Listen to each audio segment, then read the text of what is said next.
Alors, bonsoir, salut à d'autres. On m'a demandé de venir vous parler de l'impossible. C'est un petit peu mon sujet de prédilection en ce moment, l'impossible. C'était sympa, toutes ces petites éloges autour du trail qu'a pu faire la présentatrice de la soirée. Mais effectivement, le trail a fait une grande partie de ma vie. Ça a été un impossible pour moi il y a quelques années parce que courir 160 km, ça peut toujours impressionner comme ça son monde. Moi, le premier, quand j'ai commencé à découvrir qu'il était possible, qu'il y avait des courses organisées de 160 km, je me suis dit, tiens, c'est quoi de ce truc? Et ça m'a tout de suite un petit peu impressionné, je me suis dit que c'est impossible, allait être intéressant, et donc je me suis jeté là-dedans en me disant comment je vais pouvoir me dépatouiller pour être capable de courir 160 km, parce que sur le papier, ça quand même c'est difficile et je vois pas du tout. Déjà, je voyais pas l'intérêt. Mais surtout, je l'ai vite compris l'intérêt quand j'ai voulu quitter le domaine du sport pour aller vers celui du développement personnel et une quête de quelque chose au fond de moi-même. En gros, en 2003, je commence à courir parce qu'il existait quelques courses en France qui s'appelaient du trail. En gros, c'est de courir dans des montagnes avec des cailloux, des montées, des descentes, du beau temps et quelquefois de la pluie. Mais le but, c'était quand même d'arriver dans les meilleurs, et le but du sport, c'est aussi de vouloir avoir besoin de performer pour devenir quelqu'un. Il faut monter sur un podium. C'est un peu comme ça qu'on nous apprend le sport en France, ou même depuis que je suis gamin, c'était comme ça. Et si tu montes pas sur un podium, tu dois justifier ta performance, quoi. Bon, bah ok, sauf qu'arrive un moment, on en a un peu jusque-là. J'ai voulu passer à autre chose, et j'ai utilisé cet outil comme un outil de développement personnel. Et là, par contre, ça a commencé à devenir très intéressant. C'est-à-dire que je me suis totalement désintéressé de l'enjeu pour aller vers mon propre jeu, me créer mon propre monde, devenir champion du monde, de mon monde à moi, en fait. Et j'ai pas voulu continuer à vouloir ressembler à quelqu'un qui avait déjà eu la chance de monter sur un podium, et je me suis dit, si je fais comme lui, je vais pouvoir être bon. En gros, si je fais l'entraînement de Gebré Selassie, je vais faire 2h04 au marathon. Ça fonctionne pas du tout, voire c'est bourré de frustration. Dépêchez-vous. On ferme après. Vous êtes Bresso, non?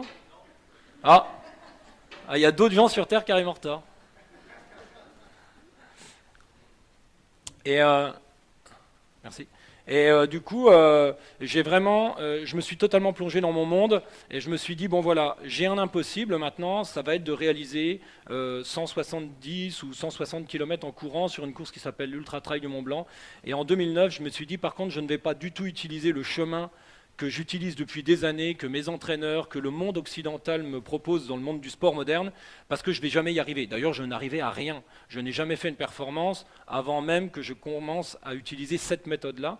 Et avoir besoin d'un impossible, c'était aussi, je vais le réaliser par moi-même, l'impossible, je ne vais rien copier des autres, et je vais utiliser que mes propres outils, et surtout mes points forts. Je vais arrêter de vouloir combler mes points faibles, parce que ça, c'est le mythe du sportif parfait. Hercule, il est bon partout, sauf que c'est juste impossible. Et quand j'ai fait le deuil que je ne serai jamais quelqu'un de rapide, que je ne serai jamais quelqu'un qui saurait courir vite, par contre, je n'étais que quelqu'un qui était peut-être assez costaud et qui n'était pas vite mais tout le temps. Donc mon sport, ça allait plutôt être quelque chose où on n'allait pas vite. Du coup, l'ultra trail, ça tombait bien. Je me suis dit, je vais utiliser que des outils personnels pour être capable de rendre cet impossible possible. Dépêchez-vous. Mais vite, parce que moi, il me reste plus que 15, hein. Vas-y, là, regarde. Tu viens de me bouffer 30 secondes, là. Comment que ça se passe dans le système, là? Vous me redonnez 30 secondes à la fin, les enfants. Merci. Effectivement, ça a plutôt bien fonctionné.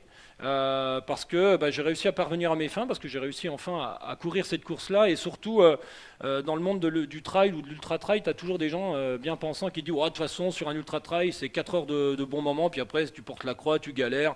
J'ai envie de leur dire pas de bol, les gars, parce que moi, j'ai réussi à inverser la tendance.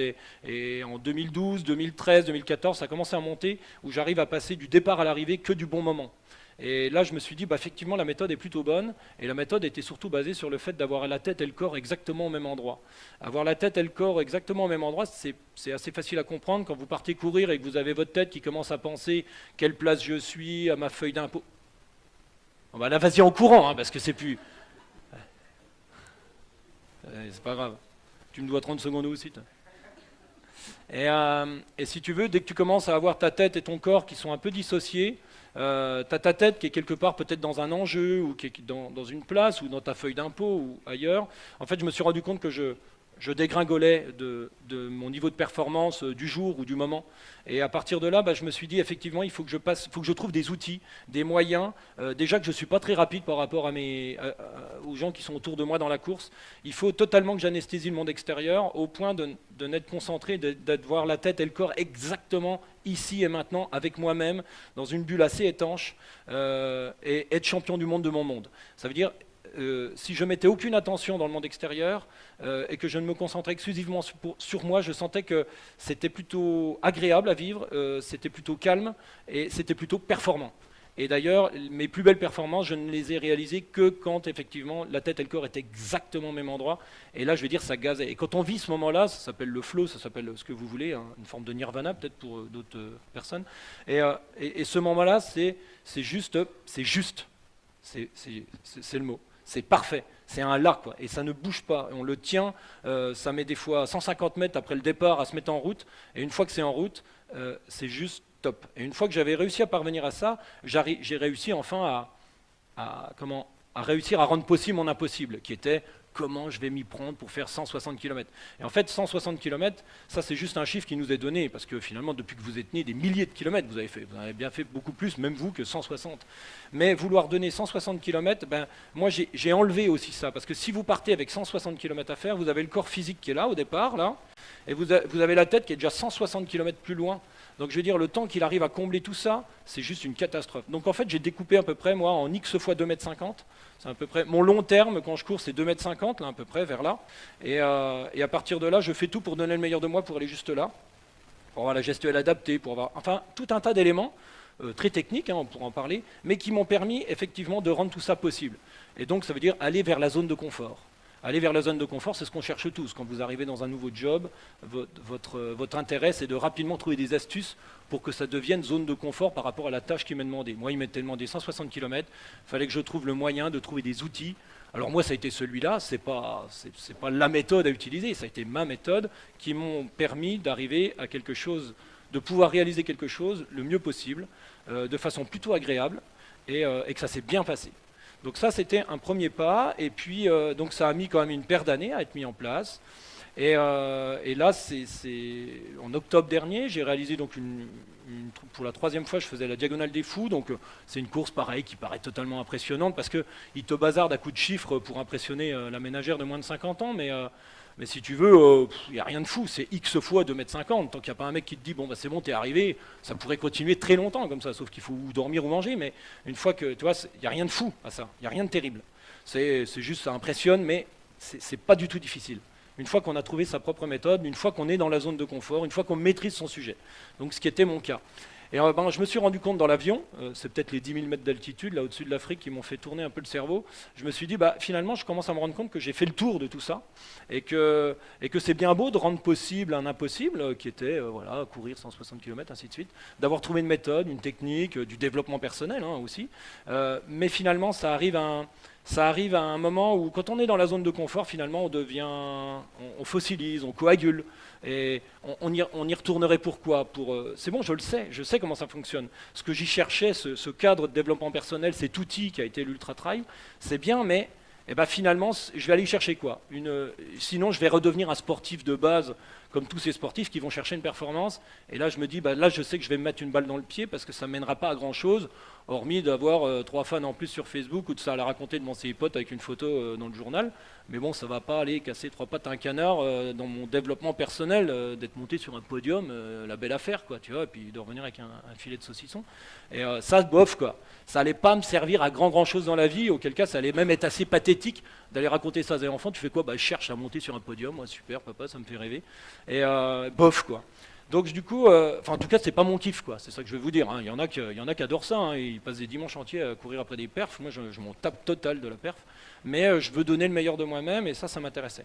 Et donc du coup, le fait d'avoir compris ce truc-là, je me suis dit, en fait, je suis peut-être en train de me foutre une balle dans le pied. Et ce qui m'intéresserait vraiment, en fait, le seul truc dont j'ai besoin, c'est de me fixer un impossible et de trouver le moyen de comment je vais rendre ça possible. Mais il faut vraiment que ce soit impossible. Donc dans l'avion, j'ai commencé à chercher, et ça a été vite trouvé, non, pas si vite que ça, mais j'ai mis à peu près 15 jours, j'y suis allé par élimination. Et donc je me suis fixé quelque chose aussi qui allait en rapport avec mes aspirations personnelles profondes. Et donc j'ai cherché, et puis je suis arrivé à la conclusion suivante, ce serait, je me dis, bon voilà, je vais partir sur une période de 5 ans. Je sais que c'est à peu près 5 ans qu'il faut, c'est ce qui m'a permis un peu en ultra-trail, j'ai eu besoin de 5 ans pour vraiment arriver à rendre possible un impossible. Et là, je me suis aussi donné 5 ans, et ça a été donc la conclusion. Dans 5 ans, je me dis, bah voilà, je vais traverser le Pacifique à la rame. Je vais partir des côtes du Pérou jusqu'à la Nouvelle-Calédonie, ça fait 12 000 km, 6 mois sur un bateau. Enfin bref, peu importe, je peux vous en raconter des vertes et des pas mûres. Dans tous les cas, c'était juste impossible. Je suis vosgien, pas de bol. Enfin, tout était fait pour que ce ne soit pas du tout possible. Et il fallait aussi qu'il y ait une notion d'autonomie, c'est-à-dire qu'il n'y ait pas possibilité d'être secouru, d'être assisté. Donc il fallait que je sois sûr d'être obligé de me débrouiller totalement par moi-même. Ça, c'est juste un délire personnel. J'ai toujours aimé ce côté un peu où j'avais pas le choix. Il n'y a pas de retour possible. Et ça m'intéressait. Bref, c'est pas du tout suicidaire. Hein, bien au contraire, je tiens tellement à la vie que je suis sûr que ça va bien se passer, quoi. Et du coup, là, je me suis dit, ah là, ok, c'est impossible. Et en instantané, j'ai l'impression que de nouveau, tout s'est remis en ébullition, quoi. Ça veut dire que d'un côté, bah, je me suis dit, ça y est, enfin, j'ai trouvé un truc qui me remet en route, quoi. Et je me suis dit, mais par contre, comment je vais réussir à réaliser ça? Et bien, réaliser ça, c'est tout un tas de compétences, finalement. C'est ramer, c'est le plus simple. Ça, c'est pas très compliqué. Hein. Vous allez à n'importe quelle salle de sport, il suffit de tirer sur un truc. Ça, physiquement, ça ne sera pas très compliqué à se préparer. Par contre, il va y avoir tout un lot de compétences. Ça veut dire avoir une certaine résistance à la frustration, à ne pas avancer, à être obligé de s'adapter à un sport que je ne maîtrise pas, à être capable de vivre dans un endroit très exigu pendant 6 mois, 1,50 m sur 1,50 m, à être capable d'être totalement coupé du monde, enfin voilà. Et donc ça veut dire aussi que bah, je me suis dit, bah, ok, je vais donc me fixer des étapes intermédiaires, des défis intermédiaires, et ces défis-là, à chaque défi doit avoir un regard, c'est pas juste posé comme ça, pour dire, tiens, ça va peut-être impressionner le sponsor, qu'il voit bien que je passe d'un statut d'ultra-trailer à un statut d'aventurier, et que ça va lui donner un peu l'envie parce que je fais des trucs un peu fous, ça va lui donner envie de me donner 3 francs 6 sous pour que je puisse éventuellement mettre de quoi acheter les rames. Pas du tout. Ça, éventuellement, ça peut être compris comme ça, bah, tant pis. Mais moi, ce qui m'intéresse dans chaque défi, c'est d'aller relever une compétence qui va me permettre qu'au 1er janvier 2023, sur les côtes du Pérou, quand le type il va shooter dans le bateau, là, j'ai à peu près réuni toutes les compétences qui vont me permettre de pouvoir réaliser ce truc-là, et que quelques mois avant, je vais pouvoir dire, ah, en fait, c'est possible. Parce que là, à cette heure-ci, ce que je suis en train de vous dire, c'est juste, ça reste totalement impossible. Et je suis même plutôt content d'avoir trouvé un vrai impossible.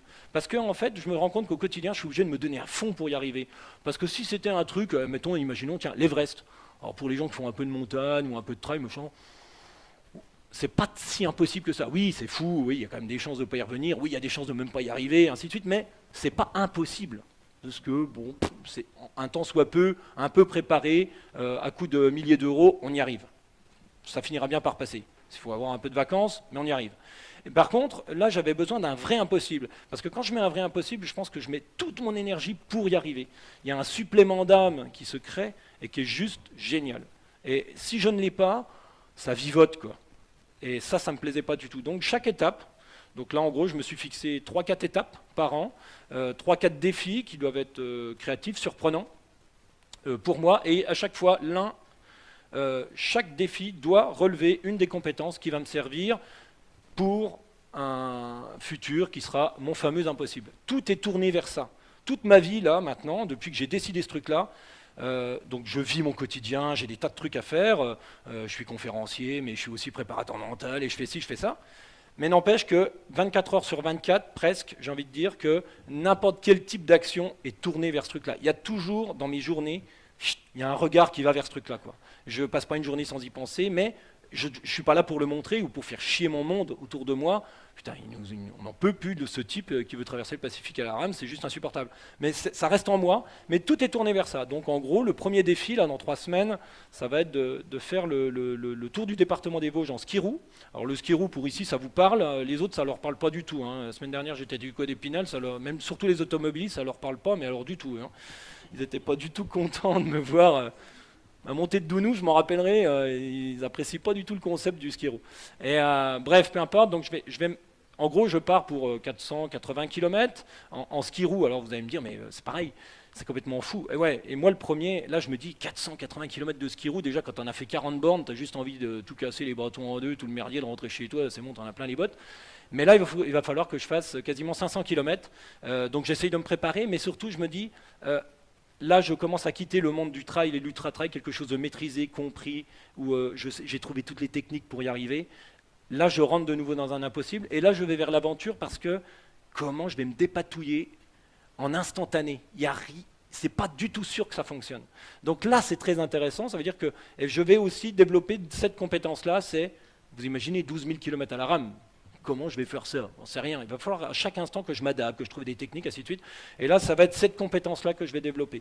Mais je vais faire aussi d'autres aventures dans l'année, notamment traverser la Méditerranée en canoë-kayak entre Marseille, en kayak entre Marseille et Calvi. Alors vous allez me dire, là, c'est quoi la compétence? C'est déjà de commencer à toucher à l'eau, de me retrouver avec 360 degrés de flotte sur une petite embarcation tout seul. Ça ne va pas être forcément très évident. Voilà, à chaque fois, des défis qui me permettent d'aller vers cet impossible, qui me semble essentiel à ma vie pour... j'ai pondu cette phrase, je ne sais pas si ça... C'est vraiment un besoin d'un impossible, c'est comme une ligne de vie. Et ça, en fait, on se rend compte que tous les matins, quand on se réveille, on a des tas de choses à faire, des obligations dues, voilà, il faut rouler à 50 km/h, il faut être à telle heure au travail, il faut faire ci, il faut faire ça. Peu importe, c'est des contraintes qu'on est bien content d'accepter, sinon ce serait l'anarchie. Mais d'avoir au fond de soi un petit impossible, et que tous les jours on y pense un peu pour le rendre possible, il n'y a pas besoin d'aller traverser le Pacifique à la rame, hein, vous amusez pas à faire ça, c'est complètement débile, faites autre chose.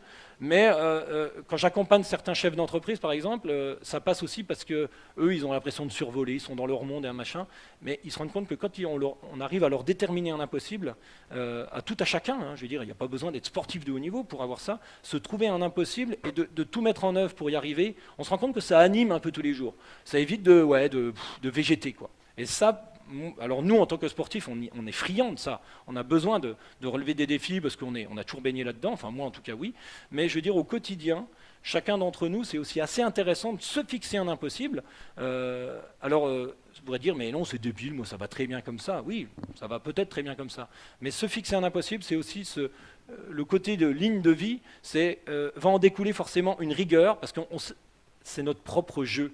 Ce n'est pas quelque chose qui vient du monde extérieur. C'est moi qui ai dit, je veux réaliser ça, et du coup on y met tout son cœur, et on a envie de bien le faire. Donc va forcément y arriver une rigueur, on va trouver une méthode personnelle, et on va commencer à rentrer dans son propre monde, et on va commencer à être quelqu'un d'assez unique, remarquable à ses yeux, parce que les autres, ils trouvent ça complètement crétin, ils ont bien raison surtout, mais on donne un vrai sens à sa vie, sans être obligé de copier quelqu'un ou qui que ce soit, en allant vers cet impossible. Voilà, c'est un peu ce qu'on m'avait demandé de vous parler ce soir, en respectant les temps. Je suis bien là, non? Ah, ça a été un gros boulot pour moi, hein, parce que si vous saviez, je suis capable de vous en débiter pendant des heures. Bon, je pense avoir à peu près expliqué ce que j'avais envie de vous dire ce soir à ce sujet. T'as pris les photos? C'est bien. Et, parce que sinon je me fais taper dessus, je sais pas les photos. Donc, j'ai cru qu'il y avait quelqu'un en retard. Donc, avant de vous dire merci, je suis assez content d'être devant vous ce soir. Je vais laisser la place à mes amis. J'espère avoir... Le premier, il chauffe la salle d'habitude. Hein. C'est bien ça. Ce serait bien de... Donc voilà. Faut que j'appuie sur quoi pour dire merci? Voilà. Donc merci. Alors, à vous de jouer, j'ai envie de dire, allez-y, tentez des fois un impossible et de dire, tiens, comment je vais m'organiser pour rendre possible quelque chose de très personnel. Voilà. Donc merci. Et faites du bruit, ça va peut-être aider les autres, ils sont un peu...